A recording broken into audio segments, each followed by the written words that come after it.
The AR-15 is one of the most popular rifles in the world, and certainly here in the US, and it's often used as a beacon of firearm ownership and the Second Amendment, and everyone's birthright to protect themselves with lethal violence when called upon. So today I'm going to tell you exactly why everybody needs one of these.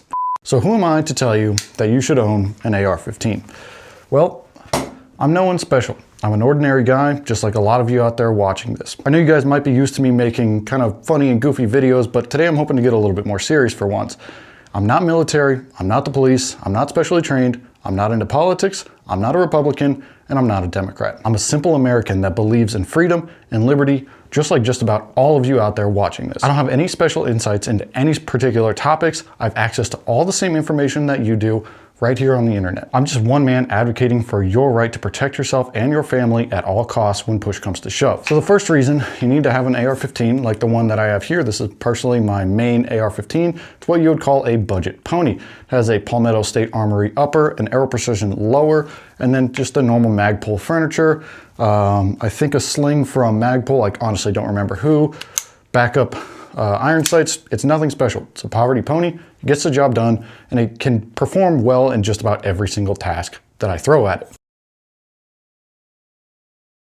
For all the men and women out there who are watching this, no one is coming to save you. When push comes to shove, it falls on you to keep your family and yourself safe at all costs. No one bears that responsibility but you. It's a really hard and harsh reality, but it is one that you have to accept. And that's particularly true for the parents out there.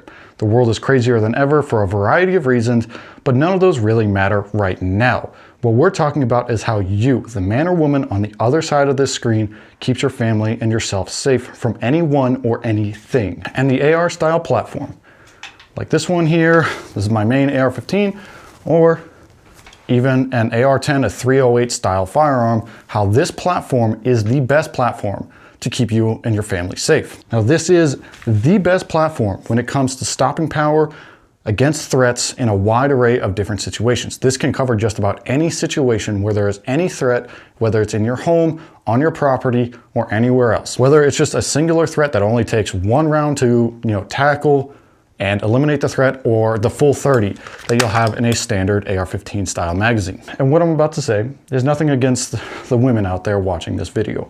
But for the real men out there, you know that it falls on you to protect your family, your dog, your house, your property, and anything else you love that you're willing to use lethal violence to protect. It's on you and no one else. It's no one else's job but yours. No one is coming to save you but you. And for that reason, you must have the ability to unleash lethal violence at a moment's notice, and the AR-15 is the superior tool for that job. And one reason that I would recommend the AR-15, right, I've got my main AR-15 right here. I have a few more, but this is the one I'm going to be demonstrating in this video. I have a 308 AR-10 or LPMS 308. I forgot what the heck they're called, but here's another one. The reason I'm advocating for these AR-style platform firearms over something, say, like a Glock 19 or something like a shotgun, for example.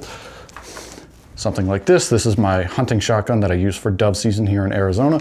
The reason that I'm advocating for the AR over any of these other platforms is for the modularity. If you had to pick one firearm, a single firearm to cover all possible use cases, what would it be? This one firearm has to be your tool to protect your property, your house, your loved ones, your neighbors, for you to hunt with and eliminate any enemy, foreign or domestic. There's really only one firearm in the world that covers all those use cases adequately well, and that's the AR platform, whether it be the AR-15 or an AR-308 type of platform. Now, if you're someone leaning more towards the bug out rather than bug in philosophy, personally, I would recommend the AR-10 style platform more, especially if you need to hunt to survive and feed your tribe of people, but that's a different topic entirely. Now, you obviously could make the argument that other popular platforms like the AK are adequate in all of these different scenarios, just like the AR, and I would agree, you're right, but that's not the topic of this video. I'm not here to debate AR versus AK. If you're an AK guy, go for it. I'm just simply here to say that the AR-15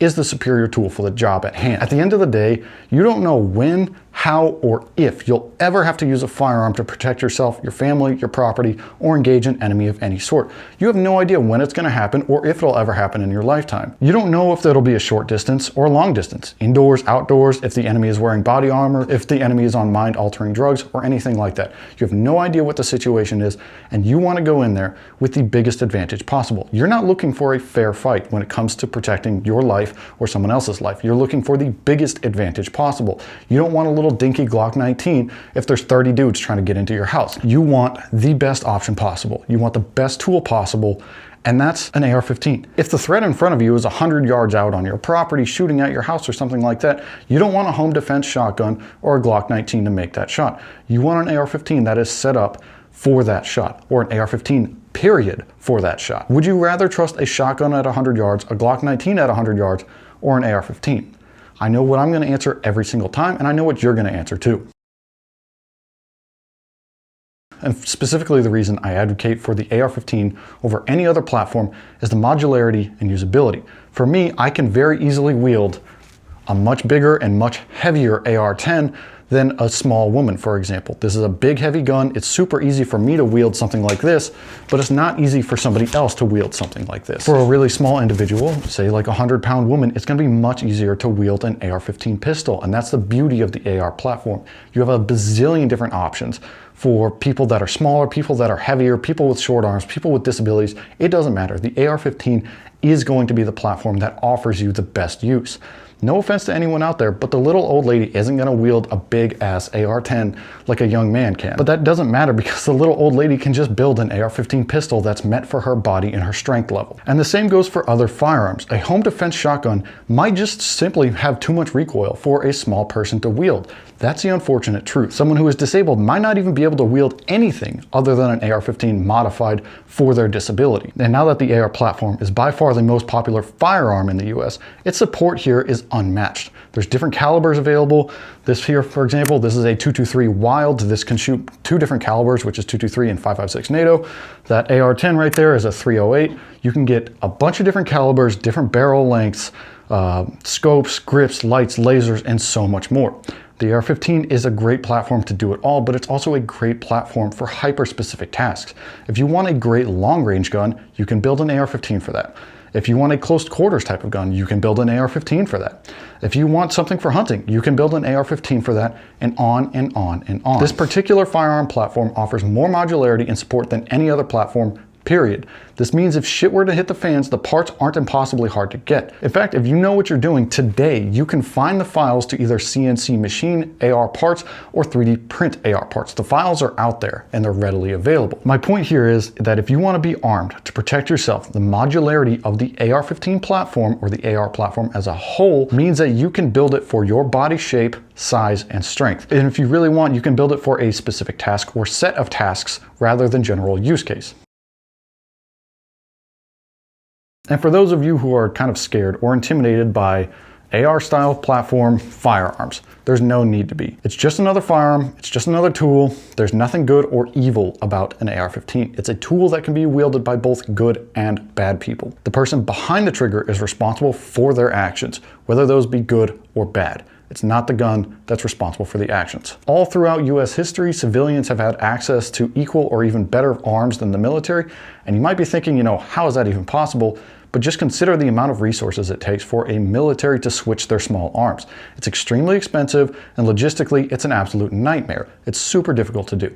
And because of that, most of the firearms innovation that we've seen over the last 1, 2, 3, 400 years, and so on, has come from the civilian side. And it wasn't until fairly recently that we saw the military have access to better arms than civilians, but at this point, we're not talking about a huge gap here when it comes to small arms. Sure, the AR-style firearm is the small arms choice for the US military and many other militaries around the world. Now it's being a little bit phased out for a new platform, but that's not the point here. Yes, it is a weapon that has been used in war loads, but so what? The Mosin Nagant that I have in the other room, most people would consider that an old sporting rifle. That's one of the most popular war arms in the world. It doesn't matter that it's a weapon that has been used in war. Do you want to have access to the best tool possible for your safety, or do you want to settle for something subpar? And then there's the popular argument that, well, only police should have access to these arms. Are you serious? The guys that are going to show up an hour late to a home intruder call, the guys that are going to show up and shoot your dog for their safety and not yours, No offense to any police out there, but anyone who fully puts their safety in the hands of the police instead of the hands of their own, that's a foolish decision, and I think everyone out there knows that, including the police. There's nothing wrong with wanting to protect yourself rather than having to rely on the police to do so. Unfortunately, for some reason, a lot of people have this idea that someone else, specifically police, are supposed to protect them and not themselves. And it's a really unfortunate reality that if you want to stay safe, if you want to protect yourself, your safety is safest in your hands. Your safety is most guaranteed in your hands rather than somebody else's. That's a hard truth about it. And listen, in this crazy world, things are only getting crazier every single day. People are losing their minds left and right. Evil is just around the corner everywhere you look, and the government is on a path to tyranny, and we all know it. It's the unfortunate reality, and it's all going to be inevitable. You want to be armed to protect yourself and protect your family at all costs. If you are not capable of unleashing lethal violence at a moment's notice, you are not going to be able to keep yourself, your family, or your loved ones safe. That is the unfortunate reality, and that is why I believe the AR-15 to be the best tool for the job, and everyone needs to own one. And as a side note, I'd like to mention that your physical fitness is equally important to owning a firearm. I mentioned this on TikTok and I saw a wide array of different responses, and I'm not saying that you need to be shredded year round. I'm not saying that you need to be jacked and the world's strongest man. Again, like I said at the start of the video, I'm just an ordinary guy. I'm neither jacked nor shredded. I'm 6'2", 200 pounds, have a 1,000-pound weightlifting total. I'm not some sort of beacon of physical fitness or strength, nor do I claim to be. But I am still here to say that if you are overweight or underweight like I once was, getting your body into better shape is far more important than owning an AR-15. If push comes to shove, the people that are going to survive when shit hits the fan are likely to be the physically fit, physically active people rather than the couch potato that feels confident because he has 100,000 rounds of 5.56 stashed away. And I'm not saying that you need to be in the gym literally every single day, but just start somewhere. Start with a daily evening walk if you must. Start somewhere, start anywhere. It doesn't matter. It's just one step at a time. Make sure every single day you wake up, you make yourself physically better and mentally stronger in any way that you can. Don't worry about the douchebag fitness influencers that are shredded year round and blasting trend and all this shit and make you feel bad about your body because you don't stack up to them. Don't compare yourself to them or anyone else. It's you against you every single day. So when you go to the gym, all you're trying to do is be better than you were the day before. Don't compare yourself to anyone else. It's just one step at a time. No one is coming to save you, so get up, train hard, train harder than you did yesterday, and enjoy the grind. All right, guys, I've done what I can to lay this out, why you need an AR-15, why everyone needs an AR-15. Now it's upon you to take the action to either go get one or educate yourself further on firearm ownership. That's upon you. If you enjoyed the video, be sure to smash the thumbs up button, get subscribed so you don't miss out on future videos, and I'll see you guys in the next one.